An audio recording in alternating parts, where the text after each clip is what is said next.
विल्लमंगल को जब होश आया तो वैश्या ने डांटते हुए कहा, आज तुम्हारी पत्नी आई थी। विल्लमंगल चिल्ला के बोले, वो क्यों आई थी यहां पर? बोले, तुम्हारे पिता का श्राद्ध है, बोलने आई थी कि चले जाना और तुम जाओगे कल अपने पिता का श्राद्ध करके आना। कितनी कितनी सुंदर बुद्धि वाली, कितने सुंदर स्वभाव वाली पत्नी है तुम्हारी, तुम उसको छोड़ के कैसे रह सकते हो यहाँ पे? ये आसक्ति शरीर के प्रति, रूप के प्रति, ये सब क्यों है तुम्हारी? कितनी श्रेष्ठ पत्नी है तुम्हारी। लेकिन जिस व्यक्ति के ऊपर काम सवार होता है, उसको काम क्या, कोई भी दोष जिसके ऊपर सवार होता है ना, उसकी बुद्धि काम नहीं करती। फिर वैश्या के कहने पर विल्लमंगल चले गए, जाकर के अपने पिता का श्राद्ध किया। श्राद्ध कैसे कर रहे हैं? जल्दी जल्दी, कि जल्दी पूरा हो तो मैं जल्दी वापस से उसके पास जाऊं। पत्नी बगल में बैठी है, श्राद्ध आदि क्रम करवा रही है, लेकिन पत्नी को देखा भी नहीं एक भी बार। और जल्दी श्राद्ध क्रम करा के ब्राह्मणों को दान दक्षिणा देके और तुरंत निकल पड़े।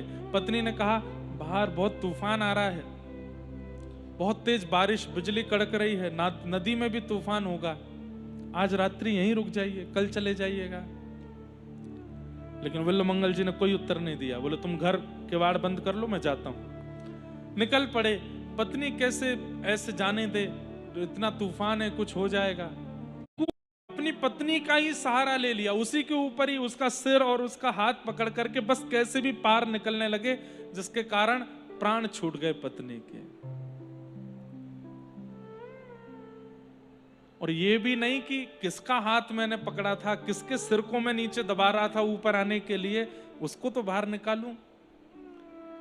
ऐसा काम सवार था सिर पर कि देखा भी नहीं पीछे मुड़ के कौन है, पार पहुंच के चलते बने। जैसे ही पहुंचे, उस वैश्या ने द्वार खोला, उसने कहा, तुम आ गए? ये तो रात हो गई है, तुम्हारे पिताजी का श्राद्ध था, आज तुम घर रुकने वाले थे, तुम्हारी पत्नी आई थी, तुम क्यों आ गए?